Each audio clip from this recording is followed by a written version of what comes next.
Hi friends, Namaskar and welcome back to our study classes. So my dear friends, UGC NET June 2022 examination is around the corner. Examination form की जो date it is almost going to get over very soon and many of us are still in this dilemma. बहुत से aspirants अभी भी सोच रहे हैं कि whether they should appear for the upcoming examination or not. So in this video I am going to try to resolve this dilemma.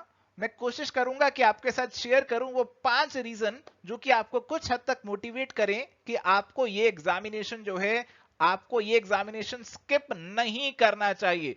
So let's move ahead and start with this session. So this might be you. हो सकता है आपको अभी ये dilemma हो. You might be in confusion कि application form भरूं कि ना भरूं. आपके एप्लीकेशन फॉर्म की जो लास्ट डेट है इट इज वेरी नियर और अभी भी अगर आप सोच रहे हैं कि भरना है या नहीं भरना और आपके माइंड में ये डाउट है कि मेरी तैयारी अभी 100% नहीं है, I am not yet fully prepared, अगली बार सारी तैयारी करूंगा, I will give my 100% next time, अगर आपको ऐसा लग रहा है तो माय डियर फ्रेंड्स आपको मैं यहाँ पे 5 रीजन देने वाला हूं ताकि आप समझ जाएं कि ये एग्जामिनेशन देना आपके लिए कितना जरूरी है और आपको ये एग्जामिनेशन किसी भी हाल में स्किप नहीं करना चाहिए. तो यहां पे मैं आपको देने वाला हूं top 5 reasons why you should appear for this upcoming UGC net June 2022 examination. तो पहला रीजन जो मैं आपको दे रहा हूं एंड यू विल एग्री कि you will never be 100% prepared. जो हमारे पुराने एस्पिरेंट्स है वो भी ये मान रहे होंगे. उन्हें पहले लगता था कि अभी तो पहला अटेम्प्ट है, अगली बार मैं और अच्छे से तैयारी करूंगी तो 100% तैयारी हो जाएगी.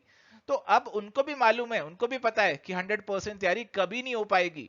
जितनी भी आपने तैयारी की है आपको उसी के साथ एग्जामिनेशन में बैठना है और उसी के बेसिस पे यहाँ पे आपका जो रिजल्ट है it is going to be determined.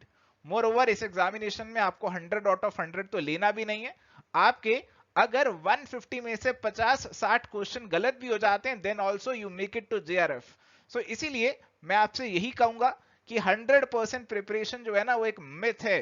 वो एक ऐसा गोल है जो कि आप कभी भी कंप्लीट नहीं कर पाएंगे. कुछ ना कुछ हमेशा रह जाएगा, टाइम हमेशा ही कम लगेगा और इसीलिए मैं आपसे कह रहा हूं कि इस टाइम को इफेक्टिवली यूटिलाइज करो और ये वाला एग्जामिनेशन आपको डेफिनेटली देना है. जितनी भी प्रिपरेशन आपने की है go and test yourself and appear in this examination.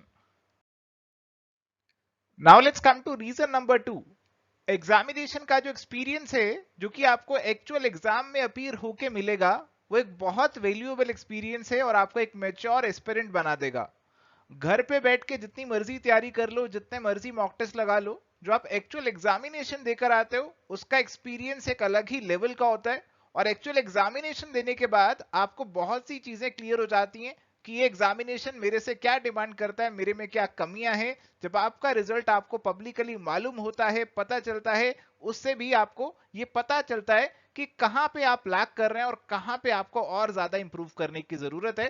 तो ऐसा नेशनल लेवल एग्जामिनेशन का एक्सपीरियंस आपके लिए बहुत जरूरी है, आपके कैरियर के लिए बहुत जरूरी है और इसीलिए आपको ये एग्जामिनेशन स्किप नहीं करना चाहिए. You should definitely appear in this examination. Reason number 3. You have nothing to lose but a lot to gain.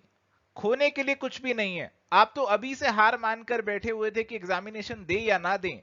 तो अब आप कुछ इससे नीचे तो नहीं जा सकते. फेल से नीचे तो आप जा नहीं सकते. आपको ये डर था कि मैं एग्जामिनेशन में फेल हो जाऊंगा और इसीलिए एग्जाम दूं या ना दूं. तो फेल से डरने की जरूरत नहीं है. आप फेलियर एक्सपीरियंस करेंगे तो it is going to change your life, it is going to motivate you, you are going to learn from your mistakes.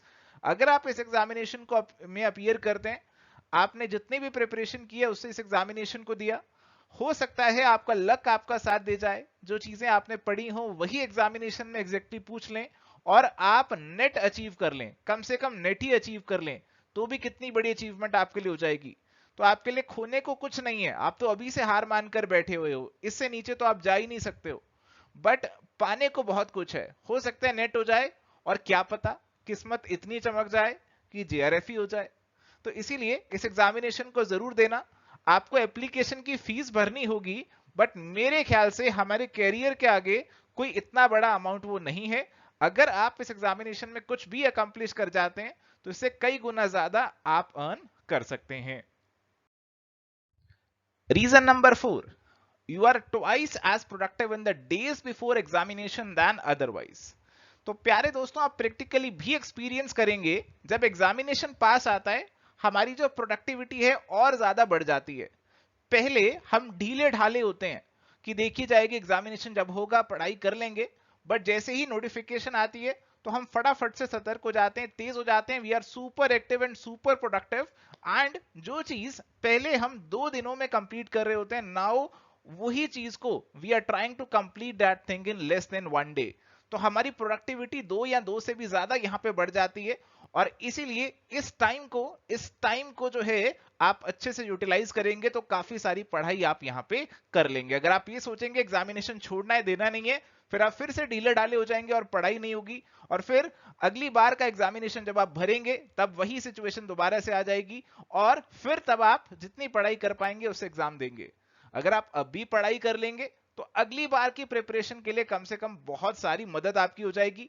अगली बार जो आप चीजें 2 महीने में कवर करते, वो अभी आप 1 महीने में ही कवर कर चुके होंगे, और अगली बार के लिए आपका बेस ऑलरेडी सेट होगा और सारी चीजें आपको कहीं ना कहीं कुछ हद तक क्लियर हो जाएंगी, जिससे आपकी प्रिपरेशन भी और बेहतर हो जाएगी। और अगर एग्जामिनेशन पास हो गया तो अगली बार आएगी ही नहीं। और इसीलिए मैं कह रहा हूं कि आपको ये एग्जामिनेशन डेफिनेटली देना ही चाहिए। रीजन नंबर 5, आप एग्जामिनेशन क्यों नहीं देना चाह रहे? क्योंकि आपको लग रहा है एग्जाम बहुत पास है और टाइम बहुत कम है। But my dear friends, examination की फाइनल डेट्स तो अभी तक अनाउंस नहीं हुई हैं। What if examination is postponed? हो सकता है कि आपका एग्जामिनेशन जून में ना होकर जुलाई में हो सकता है आपके पास अभी 1 महीना नहीं 2 महीने हो। तो अगर आप अपनी 2x वाली प्रोडक्टिविटी के साथ इन 2 महीनों में पढ़ाई करेंगे तो वो आपकी नॉर्मल पढ़ाई की नॉर्मल 4 महीने की पढ़ाई के बराबर हो जाएगा।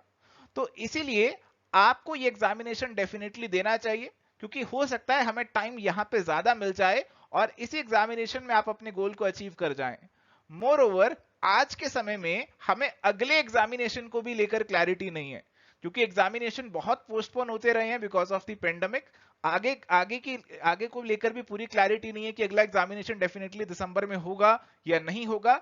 इसीलिए I am motivating you कि you should definitely prepare for this examination and you should give your 100% best shot in this examination itself.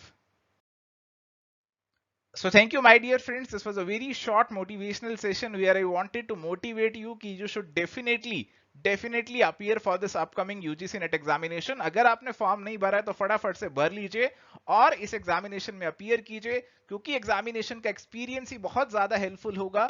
और जो आप पढ़ाई अब कर लेंगे वो पढ़ाई आपको नॉर्मली करने में बहुत सा समय लग जाएगा। So this is it for today. Thank you, bye, take care and all the best.